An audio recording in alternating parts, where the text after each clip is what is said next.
कभी सोचा है कि ऐसा क्यों होता है कि कुछ लोग तो अमीर बनते ही चले जाते हैं और बाकी लोग वो बस अपनी 9 से 5 की नौकरी में ही फंसे रह जाते हैं। आज हम उन 8 जबरदस्त एसेट्स के बारे में बात करने वाले हैं जो फाइनेंशियल फ्रीडम का मतलब कि वित्तीय स्वतंत्रता का ताला खोल सकती हैं। चलिए आज ये समझते हैं कि अमीर लोग आखिर ऐसा क्या अलग करते हैं। अमीर और गरीब के बीच एक बहुत ही पतली रेखा होती है। ये सिर्फ बैंक बैलेंस की बात नहीं है, असल में ये है सोच का फर्क। ये इस बात का फर्क है कि पैसे को कैसे देखा जाता है। क्या पैसा एक टूल है, एक औजार है, या फिर पैसा हमारा मालिक है? आज हम इसी माइंडसेट और स्ट्रैटेजी के फर्क को गहराई से समझेंगे। तो सवाल ये है कि आखिर ये फर्क आता कहाँ से है। रॉबर्ट कियोसाकी इसे समझाते हैं कैश फ्लो क्वाड्रेंट से। जरा सोचिए, ज्यादातर लोग ना क्वाड्रेंट की बाईं तरफ होते हैं, मतलब या तो वो एम्प्लॉई है या सेल्फ एम्प्लॉयड। और ये लोग एक कभी न खत्म होने वाली रैट रेस में फंसे हुए हैं, सिक्योरिटी के लिए पैसे के पीछे भाग रहे हैं। लेकिन जो लोग दाईं तरफ है यानी बिजनेस ओनर्स और इन्वेस्टर्स, वो बिल्कुल अलग तरीके से सोचते हैं। वो आज़ादी के लिए, फ्रीडम के लिए अपने पैसे को अपने लिए काम पर लगाते हैं। तो फिर इस कभी ना खत्म होने वाली रैट रेस से बाहर कैसे निकला जाए? देखिए, कोई जादू की छड़ी तो है नहीं, लेकिन हाँ, एक प्रूवन रोड मैप जरूर है। और वो रोड मैप है उन 8 जरूरी एसेट्स को बनाने का जो हमें उस पहिए से उतारकर फाइनेंशियल फ्रीडम के रास्ते पर ले जा सकती हैं। तो चलिए शुरू करते हैं पहले पिलर से। ये वो एसेट्स हैं जिन्हें खुद बनाया जाता है एक्टिव होकर। इसे ना ऐसे समझिए जैसे कोई एक पेड़ लगा रहा हो। शुरू में बहुत मेहनत लगती है, पानी देना पड़ता है, देखभाल करनी पड़ती है, लेकिन एक बार जब वो पेड़ जड़ पकड़ लेता है ना, तो फिर वो आने वाले कई सालों तक फल देता रहता है। तो ये पेड़ आखिर दिखते कैसे हैं? अच्छा, एक तो हो गया ट्रेडिशनल बिजनेस बनाना, जैसे कोई दुकान खोल ली या कोई फैक्ट्री लगा ली। लेकिन आज के डिजिटल जमाने में ना मौके और भी ज्यादा एक्साइटिंग है। जैसे एक यूट्यूब चैनल बनाया जा सकता है जो सोते सोते भी पैसे कमा कर दे, या फिर एक ब्लॉग जो हजारों लाखों लोगों तक पहुंचे, या एक ऑनलाइन कोर्स जो किसी के ज्ञान को इनकम में बदल दे।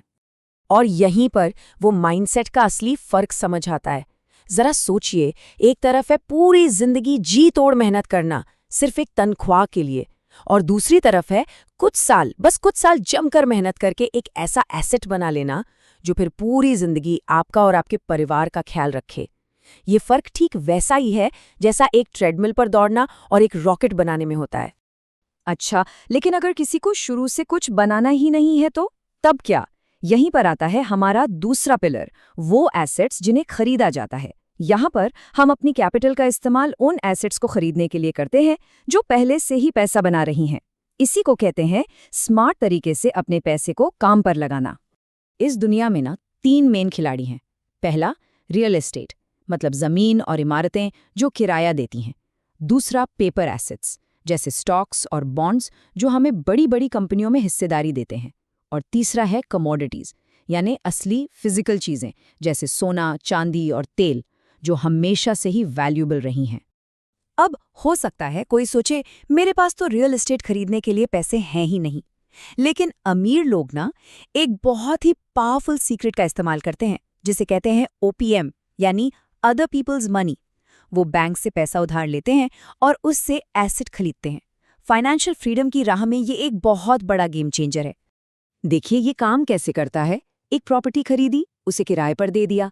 अब जो किराया आ रहा है उससे बैंक का लोन भी चुकता हो रहा है और दूसरे खर्चे भी निकल रहे हैं।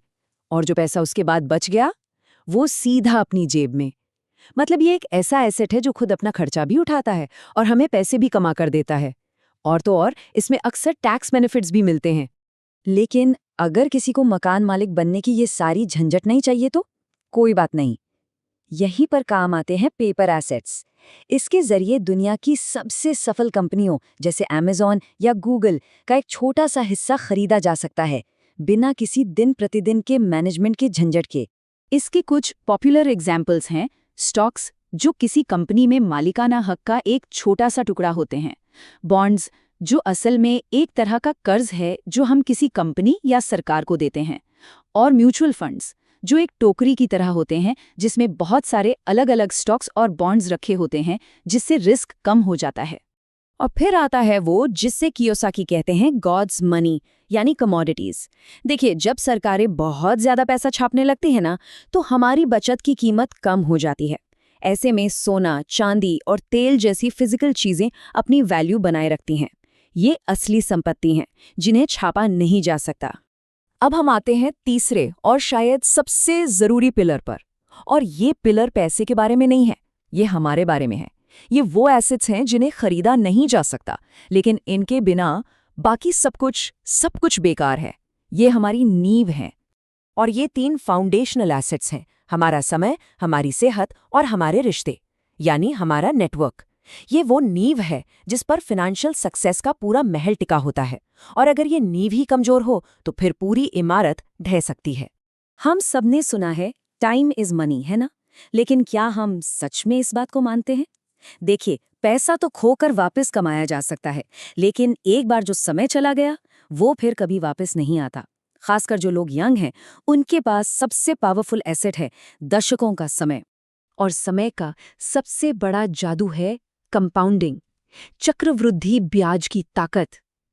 अगर कोई 20 साल की उम्र में इन्वेस्ट करना शुरू करता है, तो वो 30 साल की उम्र में शुरू करने वाले से रिटायरमेंट तक दोगुने से भी ज्यादा पैसा बना सकता है, भले ही उसने कुल मिलाकर कम पैसा इन्वेस्ट किया हो। हर दिन का इंतजार असल में पैसों का नुकसान है। हमारा अगला फाउंडेशनल एसेट है हमारी सेहत। जरा सोचिए, दुनिया का सारा पैसा भी कमा लिया, लेकिन अगर उसे एंजॉय करने के लिए अच्छी सेहत ही नहीं है तो फिर क्या फायदा? खराब सेहत सिर्फ हमारी एनर्जी ही खत्म नहीं करती, बल्कि वो हमारी सारी सेविंग्स को भी खत्म कर सकती है। अपनी सेहत में इन्वेस्ट करना शायद सबसे अच्छा फाइनेंशियल डिसीजन है जो कोई ले सकता है। और आखिर में आता है हमारा नेटवर्क। कहते हैं ना कि हमारी नेटवर्थ हमारे 5 सबसे करीबी दोस्तों की एवरेज नेटवर्थ के बराबर होती है। हमारे रिश्ते, हमारी रेप्यूटेशन, ये वो इनविजिबल एसेट्स हैं जो असल मौकों के दरवाजे खोल सकते हैं। हर वो इंसान जिस पर हम एक अच्छा इंप्रेशन छोड़ते हैं, वो हमारा ब्रांड एम्बेसडर बन सकता है। तो बस एक पल के लिए रुकिए और ईमानदारी से खुद से पूछिए, इन 3 फाउंडेशनल एसेट्स, समय, सेहत और रिश्ते में से किस एक को सबसे ज्यादा नजरअंदाज किया जा रहा है? क्योंकि उस एक चीज पर फोकस करने से पूरा फाइनेंशियल फ्यूचर बदल सकता है। तो ये हैं वो 3 पावरफुल पिलर्स। अब देखते हैं कि ये सब मिलकर हमें उस रैट रेस से बाहर निकालकर फाइनेंशियल फ्रीडम की तरफ कैसे ले जाते हैं। तो संक्षेप में कहें तो ये एक पावरफुल फॉर्मूला है। पहला पिलर, वो एसेट्स जो हम बनाते हैं। दूसरा, वो एसेट्स जो हम खरीदते हैं। और इन दोनों को ताकत देता है हमारा तीसरा पिलर, हमारी पर्सनल फाउंडेशन। इन तीनों के बिना ये इक्वेशन अधूरा है। और इसी तरह हम वापस वहीं आ जाते हैं जहां से हमने शुरू किया था। ये एसेट्स ही वो जरिया है जो हमें कैश फ्लो क्वाड्रेंट की बाईं तरफ से दाएं तरफ लेकर जाते हैं, जहां हम पैसे के लिए काम करने की बजाय पैसे को अपने लिए काम पर लगाते हैं।